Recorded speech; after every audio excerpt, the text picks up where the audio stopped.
할렐루야, 위대하신 하나님을 찬양합니다. 킹스튜브 050201 아비야 왕의 남북전쟁 이야기 시작하겠습니다.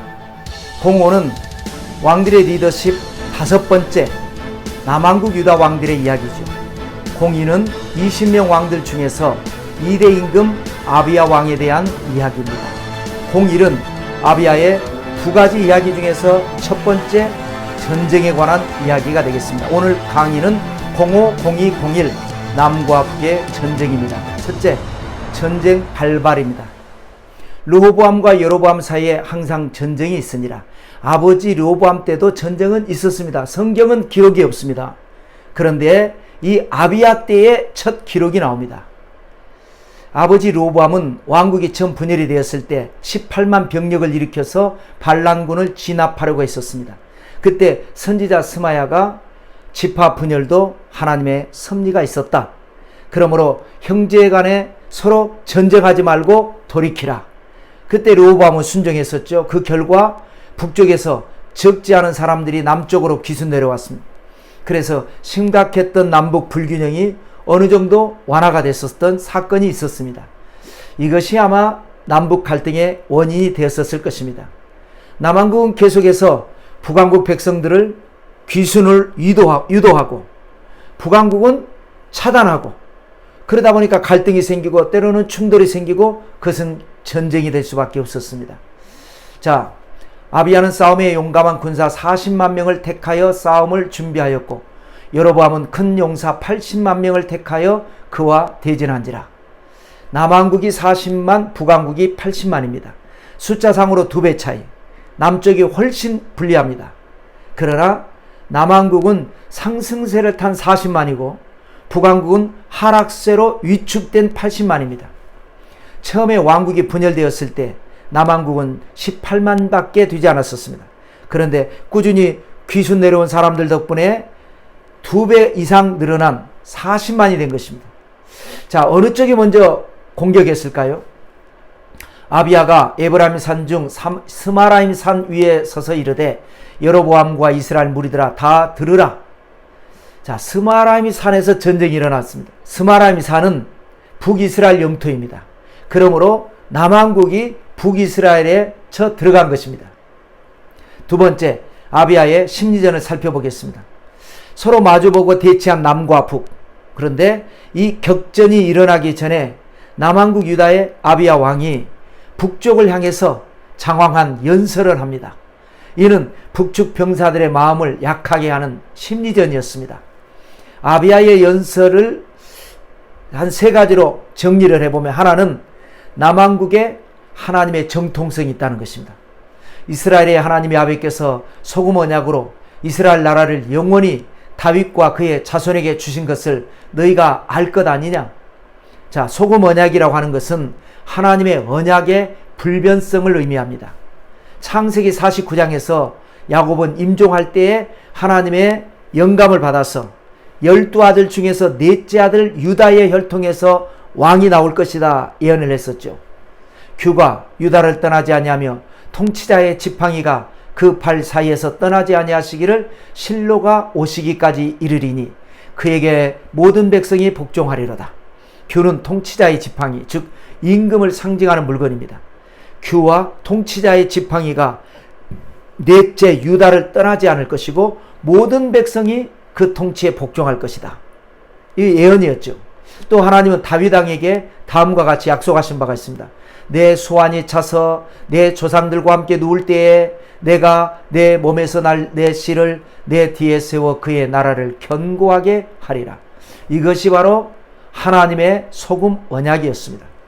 그러므로 다윗과 솔로몬의 정통성을 이어받은 남왕국에 바로 하나님의 약속이 있다. 그러면 두 번째는요, 그럼 반면에 북왕국은 민족을 배반하고 하나님을 떠났다는 것입니다. 다윗의 아들 솔로몬의 신하 느밧의 아들 여로보암이 일어나 자기의 주를 배반하고 남봉꾼과 잡배가 모여 따름으로 스스로 강하게 되어 솔로몬의 아들 르호보암을 대적하였으나 그때에 르호보암이 어리고 마음이 연약하여 그들을 능히 막지 못하였느니라. 자, 너희 왕 여로보암은 자기 주인을 배반한 자다. 또 너희 북이스라엘은 반란으로 세워진 나라다. 아비야는 계속해서 조목조목 비판합니다. 또 여로보암이 너희를 위하여 신으로 만든 금송아지들이 너희와 함께 있도다. 너희가 아론 자손인 야훼의 제사장들과 레위 사람들을 쫓아내고 이방 백성들의 풍속을 따라 제사장을 삼지 아니하였느냐.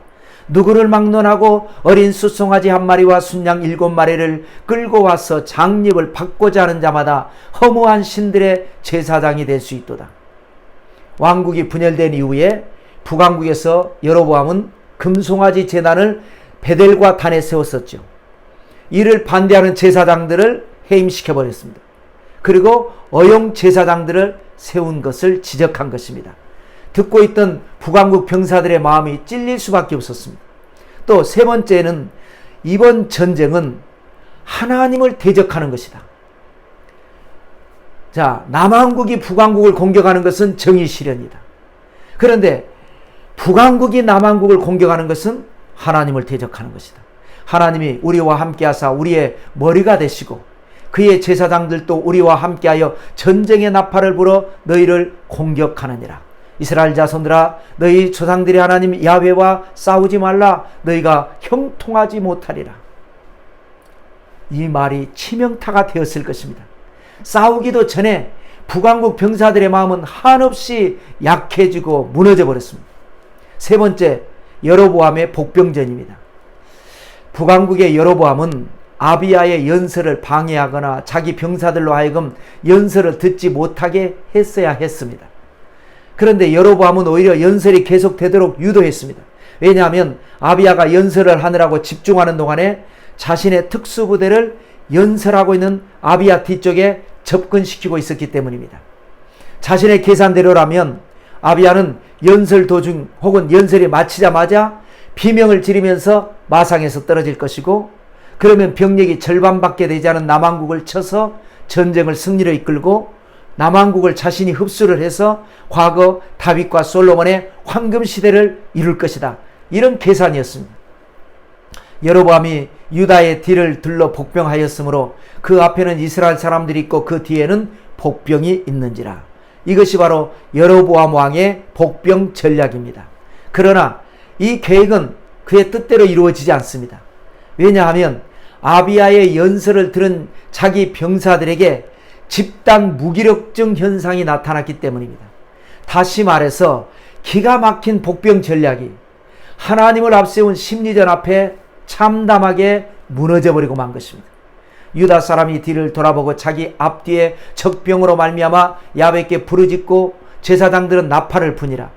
유다 사람이 소리 지르매 유다 사람이 소리 지를 때에 하나님이 여로보암과 온 이스라엘을 아비야와 유다 앞에서 치시니, 심리전에서 무너진 북왕국 80만 병사들은 용기 백배한 남왕국의 40만 앞에서 바람 앞에 초계같이 쓰러지고 도망가 버리고 맙니다.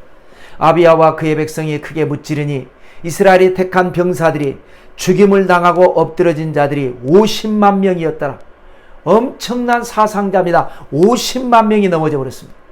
여로보암은 금송아지 제단을 세운 벌을 받게 되었고 결국 북왕국의 국력은 심각하게 위축이 되는 사건이었습니다.